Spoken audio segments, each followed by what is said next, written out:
In this tutorial, I'll show you how to add a slider to your WordPress website for free. You'll be able to add a slider that has different layers, like these are all different layers, buttons, which can actually be redirecting your website visitor to a specific page on the website. You can add shapes, images, and as well you can navigate to different sliders. The slider will be responsive on all devices, and you'll be able to add this slider to a Gutenberg website, an Elementor website, a Divi website, a website using the classic editor, or even WP Bakery. So, in case you wondered how to create sliders in WordPress for free, this is a tutorial for you. Let's get started. To get started, you're going to have to log into your WordPress website.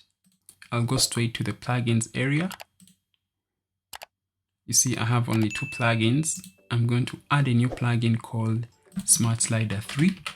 This over here, it has apparently 900,000 active installs. Install it, activate. Now you'll have a new menu option here called Smart Slider. Click and go to the dashboard. In this tutorial, we are going to be using the free version of Smart Slider. And to get started, we are just going to say here, go to dashboard.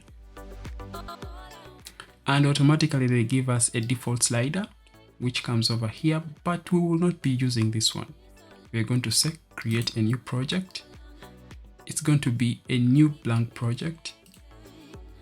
And our slider is going to be a slider, not a block. And it's going to be a simple slider. We are going to give it a name of stone, and we're going to give it a height of 800 pixels. Create the slider. Boom. Here is where we get started with everything. But one thing I want to mention is that if you finish creating your slider and you are using your website, for example, on Elementor, and you don't have a widget to use, or you're using it on any website where you don't have a special widget, you will always need this Smart Slider shortcode, and you just use the shortcode widget and paste this shortcode, and then you'll be able to display the slider on your pages or posts. You can use Smart Slider with Gutenberg, the classic editor, Elementor, Divi, Beaver Builder, Visual Composer, WP Bakery Page Builder. In this video, we are going to be using Gutenberg. So to get started, let's go here to the settings. And within the settings of Smart Slider, we are going to check just a few things.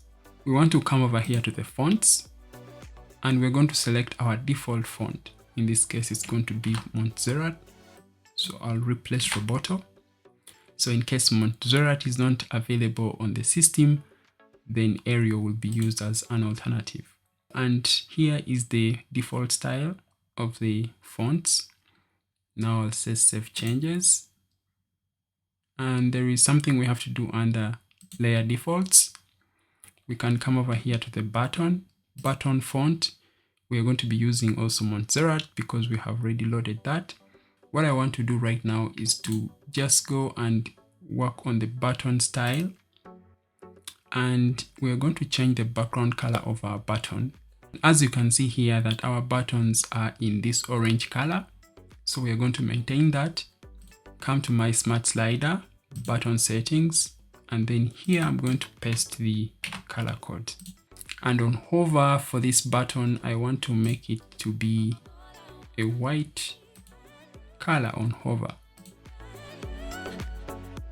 So apply. So from here, you can set up the default colors for your buttons, your images, your text and headings. Now back here to the settings of the slider. So dashboard is the entire dashboard for Smart Slider. And if you go here to settings, here you are giving the general settings of all sliders. But now when you go back here and open up your slider, and here you are actually making the settings that are applying to specifically that slider. So if we come over here to size, this is the size of our slider. We're going to leave everything right over here on the default settings.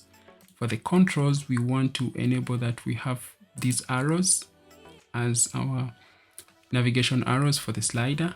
And from here, we can choose different arrow designs. So this is the arrow design that I want. And the color for the arrow, as you can see here, it's going to be a white color with the orange on hover.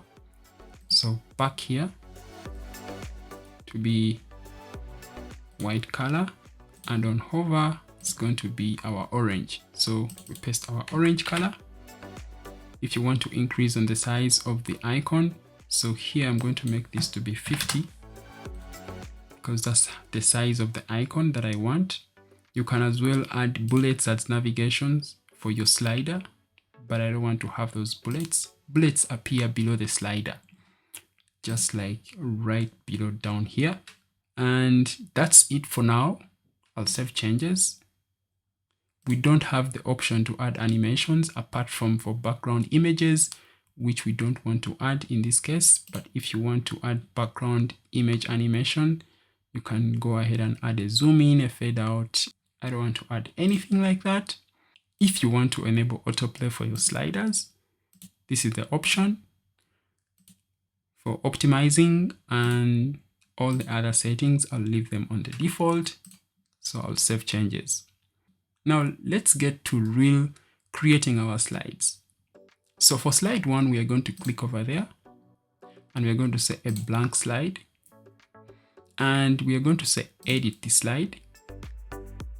Now here we are going to add an image in the background and an overlay color on the image. So select the slide, come over here to content. We can give it a title, in this case, say slide 1. And under style, we're going to add a background image. So select the background image, come over here to our library. In case you don't have images, just make sure that you have an image that is at least 1200 pixels in the width and 800 pixels in the height. I'll select one of the images here. This image is 1280 pixels in the width and 855 pixels in the height. So I'll select that image.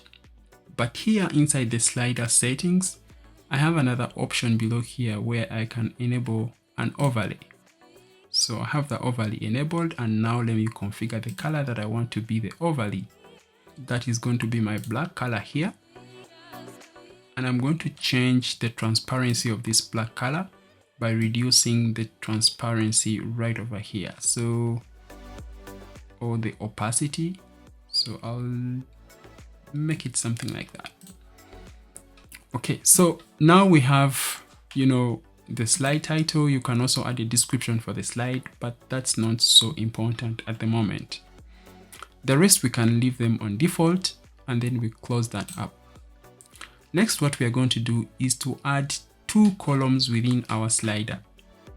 So when you come over here and say add, you see you have a row, a header, a text widget, image, button widget, and also widgets for the media.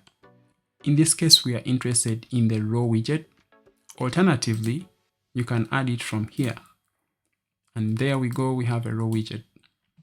Now we can add other widgets within our row widget, which has 2 columns at the moment. So this is the first column, and here is the second column.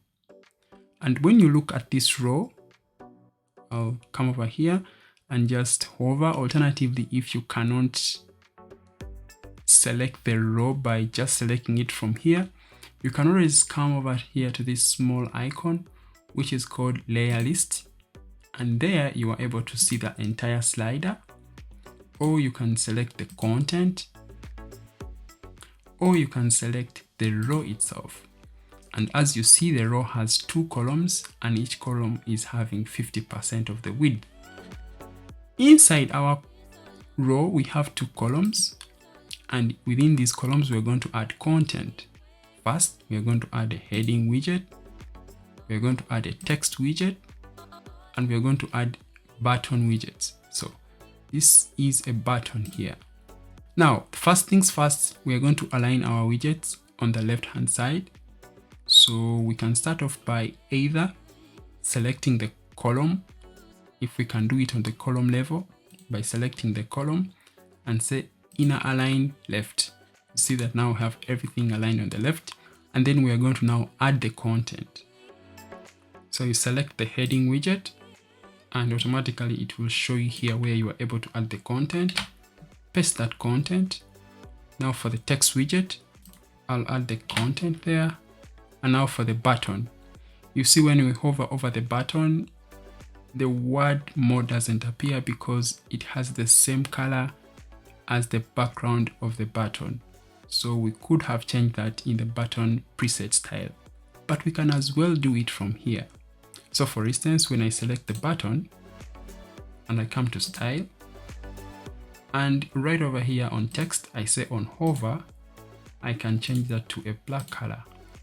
Now when I come back here to our button, you see that now it is in black color text on hover. Now we are going to select this button and duplicate it. So how do we do that? We're going to select the button, and for instance under layers, you see we have the button and we can say duplicate.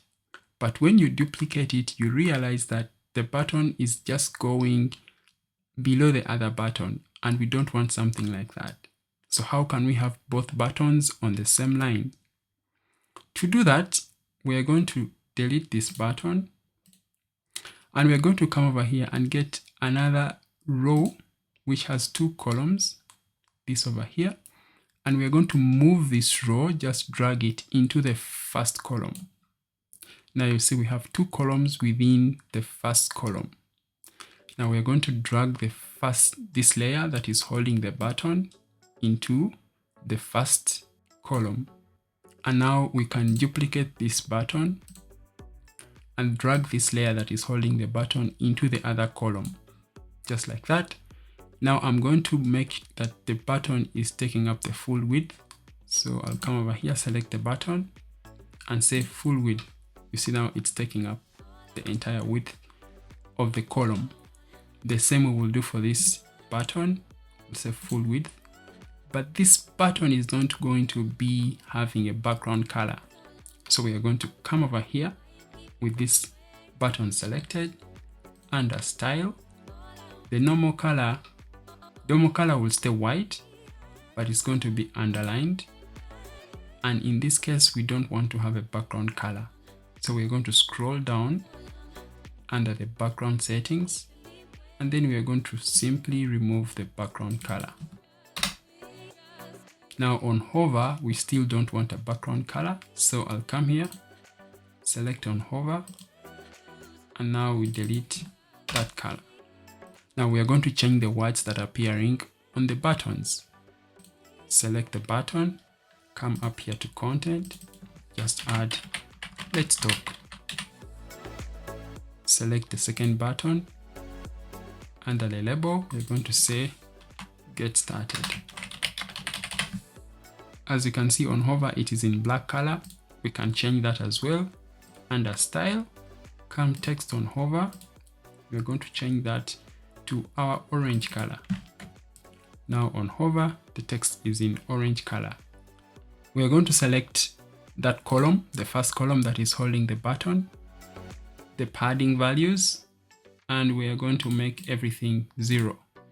And for the row, if we have our row selected, the row where the 2 columns of the buttons are sitting, we are going to come and select that row and remove that padding on the left. And that's all, because we wanted to align all these items on the same axis. Now we are going to come back here to our heading. But before we actually touch the heading, we want to add a subheading at the top over here.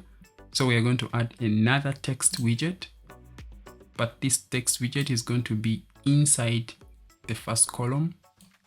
Then add our text. There we go. Now let's work on the styling of the heading. Select the heading, come here to style, and we are going to increase the font size of this heading. Let's make it 88 pixels. Let's reduce the line height, and we can as well increase on the style, something like that.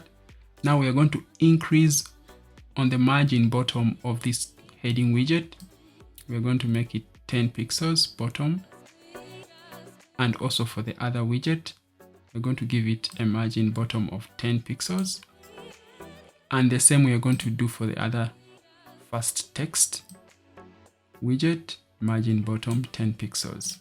So that our widgets are having spacing in between each other. So this looks nice and neat so far. Let's save changes. Now in the second column, we are going to add our image and some shapes. So for instance, when you look at this image or this image, there is a shape over here. These are SVGs that you can add on images. You can sometimes animate them in case you have the pro version of Smart Slider. So we're going to come back here to our slider. We're going to add an image widget. Alternatively, when you click inside this, or we select the column and select the widget or add the image widget, automatically that image widget is added in that selected column. When I double click on this widget, it will take me in the library, which looks like this, and I'm able to upload images.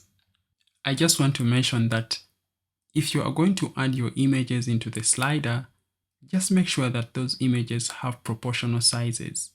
So the best way to do that is to use a photo image program. In this case, I'm using Photopea, which is kind of a similar Photoshop alternative, but online and free. So in this case, I am having a canvas that is having the same size, and I've added all my images and I've resized them and exported them in the same size and dimension.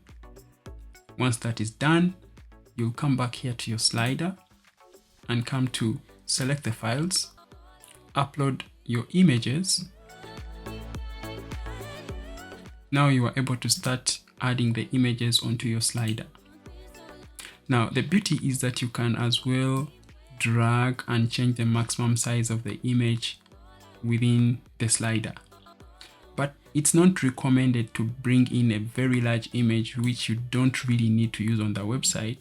So it's always better that you first optimize and resize your images before you upload them onto the website. So in this case, I can make it maybe a maximum width of 430.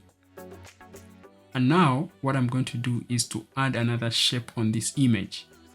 When you go to platforms like superdesigner.co, right there you are able to create SVG backgrounds, generate a lot of custom shapes that you can add on your website.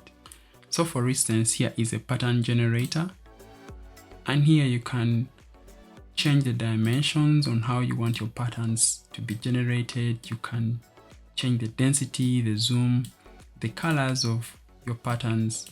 So you can go ahead, and then also you can change the tile design. So for instance, I can change that to that tile, or even change this to a totally different tile in this case.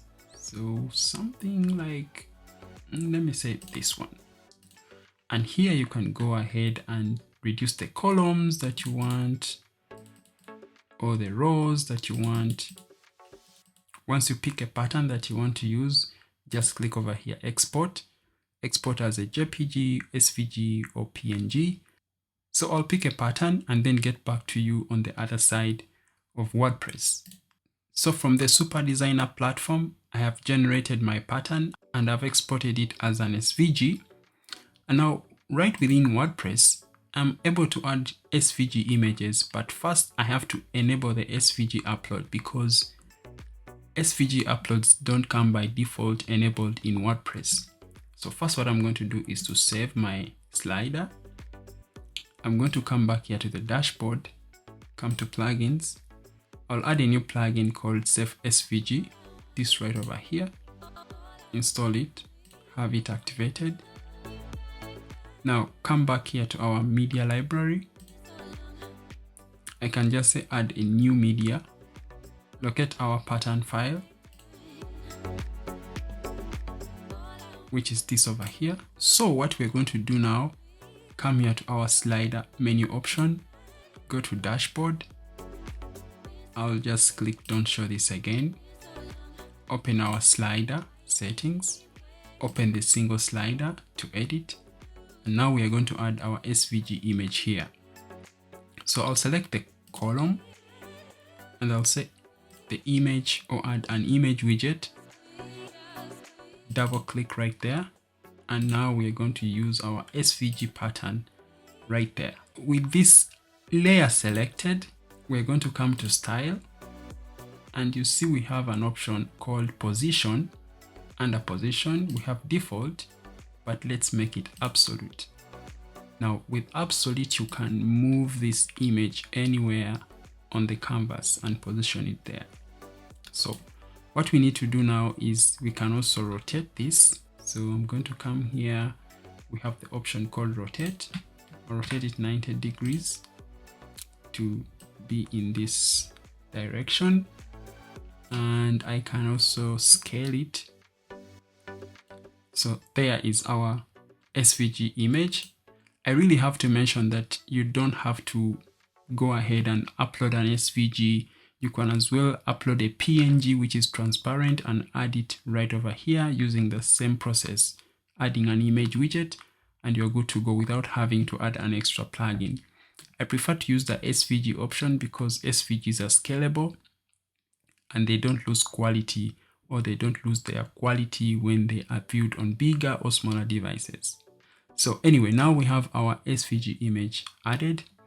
By looking at on our slider, I realized that the background image is not so visible. So we are going to select our main slider and come here to our overlay color, and we are going to make it a little bit more visible, but not so visible. Yes, something like that. There are two things now that we have to look into. One, responsiveness of all these widgets on mobile devices, and also where our buttons will direct our website visitors once they click on them.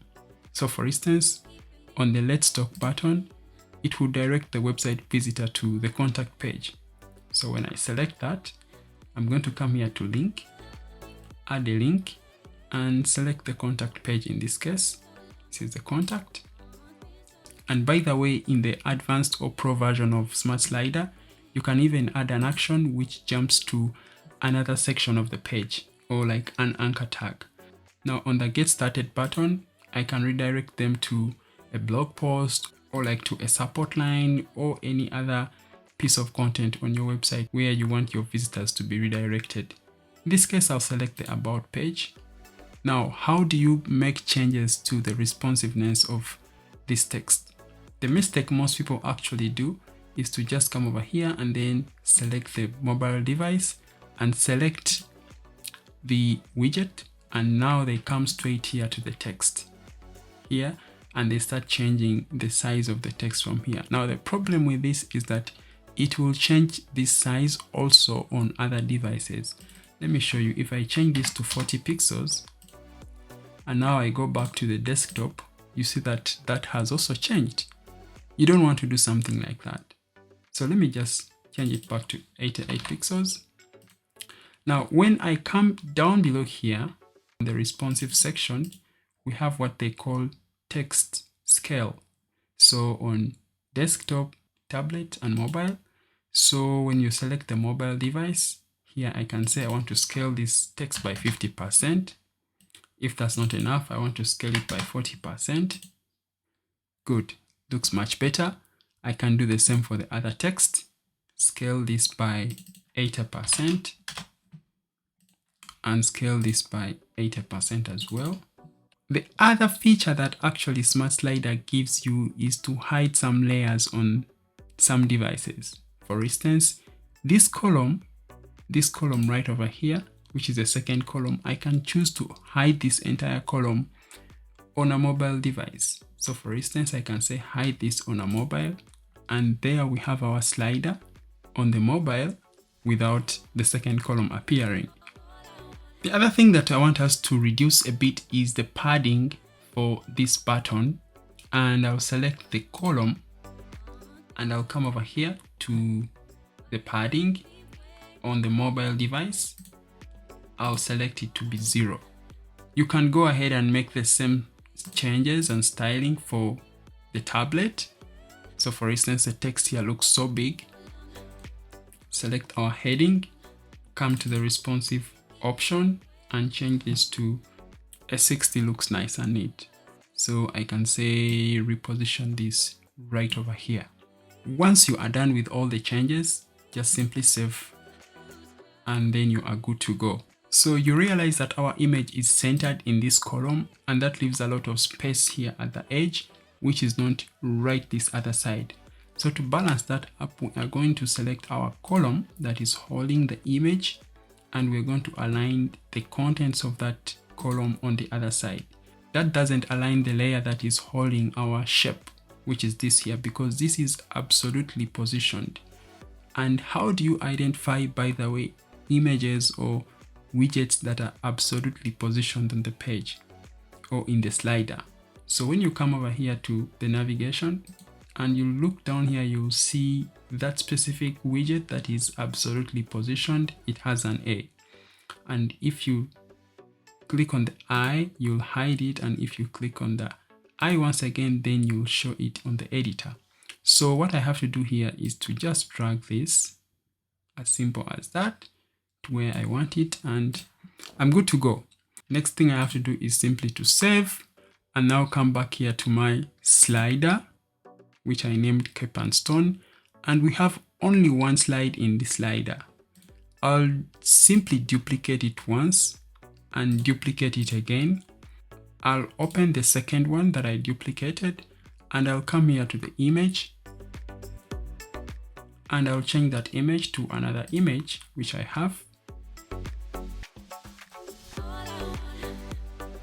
And then I'll also change the text here very fast, making the changes to the text, but don't forget to rename the slider so that you don't get confused.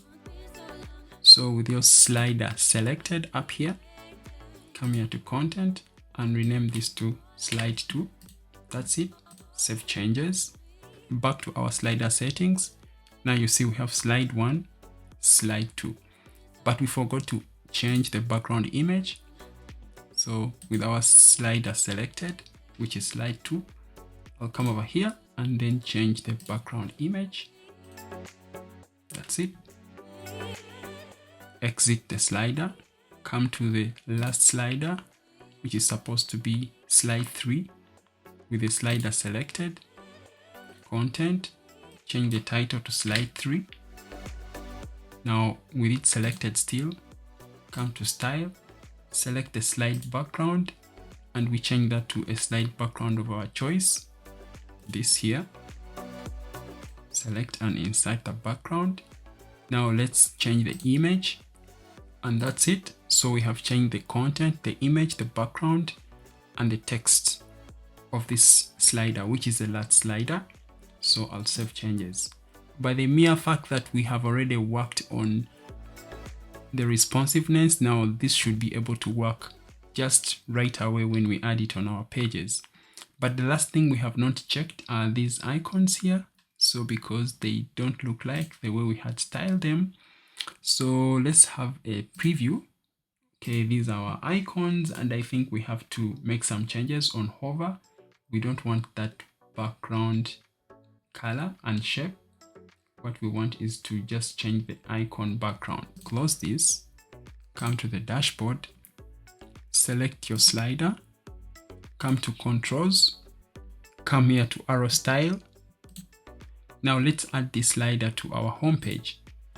We're going to exit the slide and come to pages, and you see we have our home page right over here. I'll say edit. When you look over here, we have our first hero section. So this is what we want to replace. We're going to come over here to the navigator, and we can decide to add a new container. So add a container, which is this, make it to be a 1-column container. Now come to the widgets, Smart Slider 3, add it to our container, select the slider, and our slider name is called Cape and Stone. Insert the slider. Boom! There we go. We have our slider inserted on the page. Now when we come here to the navigator, I can delete the first container because I don't need this anymore. When I save changes, I come to preview the page. Voila! There is our slider on our home page. When I navigate through the slider, that's how it looks like. and when someone clicks on any of these buttons, they'll be redirected to a page on the website that you pointed to. Now, if you are concerned about how the slider looks like, you can go ahead and come here to the slider option, dashboard, or you can go straight and say edit the slider. So let me say the dashboard. Under dashboard, and you come to slider edit options or the settings. Here you can choose how wide you want your slider to be. For instance, under size, you can limit slide width. So when I say off, you see that now it is full width. It takes over the entire width of the page. You don't want something like that. I can limit that. And let's say for the desktop, we want it to only take up 1280 pixels. Save changes, come to the preview, reload, and you see that it automatically takes up the exact space of the container of the website. I hope this tutorial has helped you to understand how you can get started using Smart Slider 3 to add sliders on your website.